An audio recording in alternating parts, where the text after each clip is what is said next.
విజయనగరంలో టీడీపీ జనసేన మధ్య ఆధిపత్య పోరు వెలుగులోకి వచ్చింది. పెన్షన్ల పంపిణీ సాక్షిగా ఇరు వర్గాలు వాదులాటకు దిగాయి.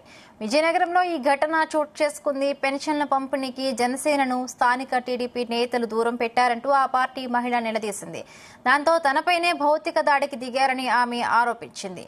ఇరు పార్టీల మధ్య గొడవతో కాసేపు పెన్షన్ల పంపిణీ నిలిచిపోయింది. మేము చేయాల్సిన కూటమి వల్లే కదా వచ్చింది, అందరికీ తెలుసు. కూటమి వల్లే వచ్చింది గవర్నమెంట్. అందరూ ఇతను మోన గారు వీళ్ళందరూ వచ్చేస్తున్నారు మీదకి. మీ మీదకా మేము వచ్చేసి వీళ్ళకి ఇవ్వడానికి ఇలా వస్తాయి, మమ్మల్ని లేటెస్ట్ ఇలా వచ్చేసి ఇలా నిలిచి చెప్పండి. అది కరెక్ట్ కాదు కదా. లేడీస్ మీదకి వెళ్ళడం లేకుండా ఎవరికి గెలిచేది ఇక్కడ. ఆయన వచ్చి మీద పడిపోతున్నాడండి. అదే అంటుంది మీరే మీద లేడీస్ మీద పడడం తప్పు కదండి మొన్న గారు. అది ఏంటండి చెప్తున్నారు కదా, లేడీస్ ఏమైనా అబద్ధం చెప్తారు ఏంటండి అలాగా? కలిస్తేనే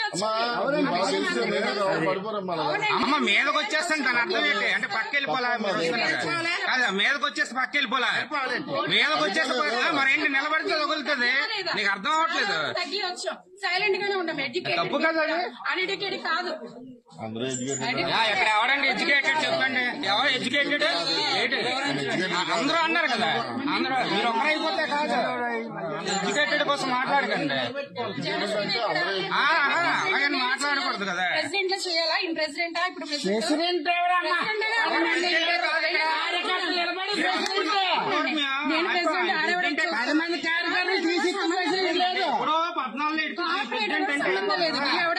అడస్తాడు ఇది మాట్లాడినారండి. సైలెంట్ కూరుకున్నాం మేము. ఎందుకు అంటే ఎడ్యుకేటెడ్ కాబట్టి అతన్ని కూడా చాలా ఇచ్చేసారు. ఇక్కడ మేము ఒక పెన్షన్ ఇక్కడ ఉంది, ఇంకో పెన్షన్ మేము వెళ్ళాం ఫస్ట్.